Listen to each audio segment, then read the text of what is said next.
What is up, my friends? Welcome to Flippin Bats. It is John Smoltz Day here on the show, where every single week I talk to the Hall of Famer, John Smoltz, about things happening around the game and always try and get a great story out of them.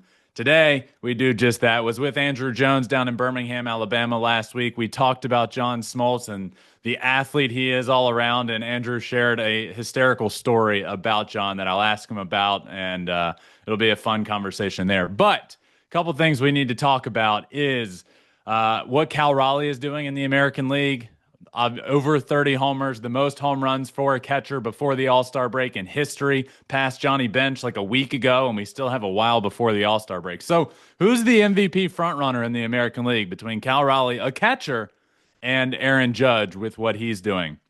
Really good conversation. And I definitely wanted to ask him, over the weekend, he had Phillies Mets game, and he talked about catchers and how them catching on one knee affects them blocking and pitch framing. They're prioritizing pitch framing.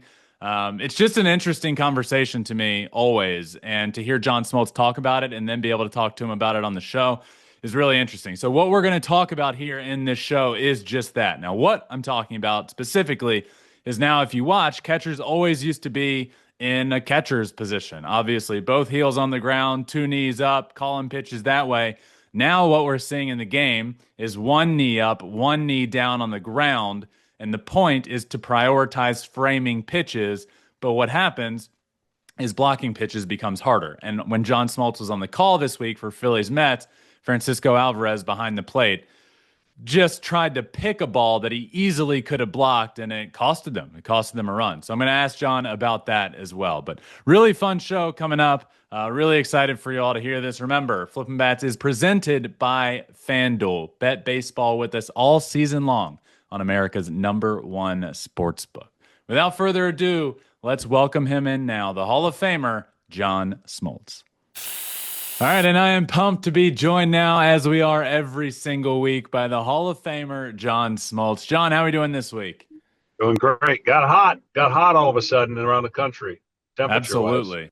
You were over the weekend, Mets, Phillies. You had that series. What do you feel? What are you feeling about those two teams right now? Obviously, the Phillies are one of the streakiest teams you'll see. They're either really good or really struggle. Mets had been really good but struggling. What was your takeaway from that series?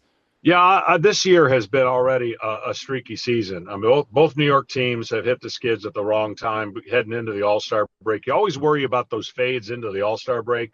The Phillies, I still think, are the team that has the opportunity to impact themselves with the trade and put them over the top. I think their offense, their pitching, minus their bullpen, that's all they're missing. And, you know, they have some games where they don't score, which they just got shut out, and then there are games where they can put up, double digits. I'm a little I know the ebbs and flows of the season happen, but the Mets have kind of hit the skids at the wrong time, and they controlled the division for a long time.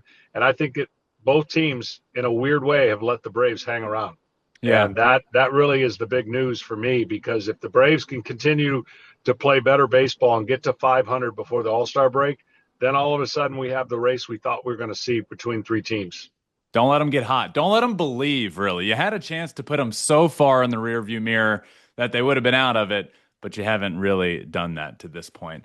John, I want to ask you, because I was listening to the game. You were on the call when Francisco Alvarez behind the plate, down on one knee, pretty bad looking passed ball. I guess they went with a wild pitch, but you voiced your opinion on catchers starting on a knee and how that affects the game. And I wanted to talk to you about that for a minute, because I was in the game when that shift started happening. I started seeing organizations, specifically the Tigers, doing that when the game was starting to do that. And the belief, as you said on the broadcast, was, well, it helps with pitch framing and it can get you some more strikes. The downfall is blocking pitches.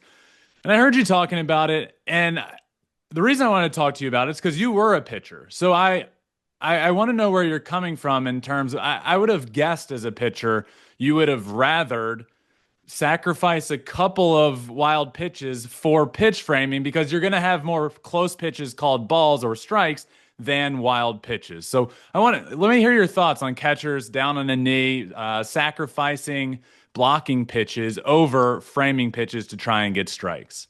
Yeah, my point would be I would love to know the information over the course of a game on what they think pitch framing value of winning a game versus I've never seen a pitch frame win a game. Meaning, unless it's the third strike of that's not really a strike that ends the game. How many of those are there? The problem is, I would want my catcher to block my slider every single time. I would want my secondary pitches, which I lived in the dirt, to be blocked because if there's a runner on third, we know if you don't block a ball, that runner scores. And what does that translate into? I watched the game last night. I watched two of them. Same thing happened. Two wild pitches could have led to a loss. The team came back in extra innings and won. And they were pitches that should be blocked. So I don't know why the evaluation of pitch framing is, I get what it is, and I totally get it, but I don't know how that equates to wins. And I do know that it's never prevented runs unless you're getting so many third strike calls that equate to outs that override anything that you would block that equates to runs. See, to me, again, pitch framing is an art that usually relies on the ability of a pitching staff to be somewhat close enough to give a catcher an opportunity to actually steal a strike, which you could argue that it really happens or doesn't happen based on the human factor of the umpire. And so I like dealing with the facts that when a run scores and it could have been prevented, to me, that's an important part of baseball. But if you miss a strike or gain a strike that over the course of a game is adding to one out, I don't know how you can equate that as a win, like that gets your team a win. And I know we want to quantify everything. So that's kind of what I was talking about. You have to sacrifice something to get something. And to pitch frame, you have to sacrifice something to get pitches. And I guess they value that so much more than blocking balls that there's data that support against what I'm saying. But what that says is most of those pitches are deemed wild pitches. Yeah. And my point is they wouldn't be wild pitches if you were blocking them. 100%. So you can make a stat look like and analytics look like whatever you want it to look like to justify your position. I know as a pitcher what's a wild pitch and what isn't. Yeah. A wild pitch is you set up inside, you throw it up and away, and the guy has no chance. It's like throwing a ball in the dirt to the first baseman. If he never has to scoop one and everything's an error, well, then he'll never get an error, right? If his only job is to catch balls in the air and not scoop and bail out a teammate, that's kind of my point. Yeah. And I know we're in a cherry picking world where people want to come and dissect everything that I got to say, but I know that run scored and it shouldn't have scored. 100%. And it's interesting. My buddy, one of my best friends, John Hicks, was a catcher in the big leagues for a while. And when I heard you make that comment, and I've heard him talk about it before, and I asked him a couple days ago about it, and it was an interesting response. He said balls that are like within your knees and like the easy blocks are still easy blocks. He said it's the ones outside of the framework of your body that are definitely more challenging, and you're prioritizing framing over that. But he also said nowadays, as we get closer to the ABS system and umpires have really tightened up their zone, you're not really getting as many called strikes that were balls as you were a few years ago. So it's just interesting, like if you're going to prioritize framing and trying to get a strike, yet umpires aren't calling it as often, then really what's the point, kind of? I agree, and I think that umpires will tell you the same thing, and I believe them because I talk to them all the time. They said, if you think that a framing pitch is affecting our call or influencing our call, then you're not really understanding the essence of our call. I'm not saying that the human factor doesn't get swayed, but I think we make this a lot more. Remember when it started with the knee and then there was all these catcher's interferences? Yeah. That a history of a record of it. That's because they were stealing strikes and getting their hand and their glove too far in front. Yeah. And that's my point. When things start becoming like a fad, we got to be careful how we analyze what that fad is. Yeah. But I will say this. Catchers are getting based and rewarded on that, so they're not changing the style. And I'm just being a broadcaster that says, I know that ball could have been blocked. That's it. 100%. John, speaking of catchers, Cal Raleigh, historically good. Most home runs for a catcher before the All-Star break in history. Most home runs for a switch hitter before the All-Star break in history. He leads Major League Baseball with 32 homers, 69 RBIs. Cal Raleigh's on pace for 67 homers and 143 RBIs, and we're about halfway, almost halfway through the season. Now he's a catcher. We have to, that's obviously very, very important. Obviously, we know what Judge is doing, 28 homers, 62 RBIs while hitting 364. If John Smoltz had a vote and the season ends at the halfway mark, who's getting your MVP vote in the American League? Who's the front runner right now with those two guys doing what they're doing? I tell you what, it's going to be a lot closer than what people are making it. I mean, I get it. Aaron Judge is Yep. having a historic season, but when you talk about a position of catcher, this kind of dominance we haven't seen in a long time, I would think it'd be razor thin more than people Yeah. would think. I mean, I'm about as big an Aaron Judge fan as it gets for what he does, the premier position defensively, what he's doing offensively. There's going to be some regression. There's going to be some sense of norm. To think he could hit this all year would be astronomically unbelievable. So if he continues his trend, he's going to win it. But I'll tell you, he's getting pushed because nobody could ever think that this was going to happen out of this position and playing obviously taking so much information for catching a staff. It's going to be exciting to watch. And Yep. I'll say that if both continue on their current trends, I think it turns into a dead heat, especially if Seattle single-handedly is pole vaulted into the postseason because of his performance, and New York gets in the postseason. It'll be a much more fun vote than we could have thought 3 weeks ago. Absolutely agree with you. John, last one for you. I was down in Birmingham, Alabama last week at Rickwood Field for the East West Classic and ran into Andrew Jones down there.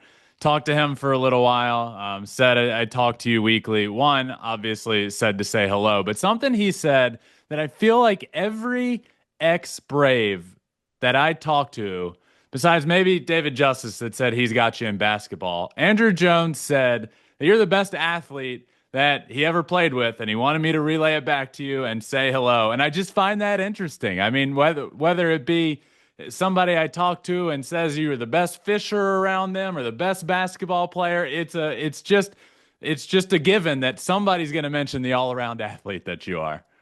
Well, Andrew and I did a lot together and played a lot of basketball that we could talk about now. We didn't talk about it then because it wasn't in vogue in our. But Andrew's a great athlete, and you know how I feel about him. He should be in the Hall of Fame. But I definitely put myself out there and challenged a lot of guys in a lot of different activities, and I feel like I held my own, and I always ran my mouth in a good way to kind of encourage other guys to get after it. And Andrew was a good sport about it, and we played a lot of basketball against and for, and it was a blast. It was funny. One story that like immediately came to his mind. We're talking, and he goes, "Yeah, it was my rookie year." And John comes up to me and goes, "Hey, Rook, you hit a homer.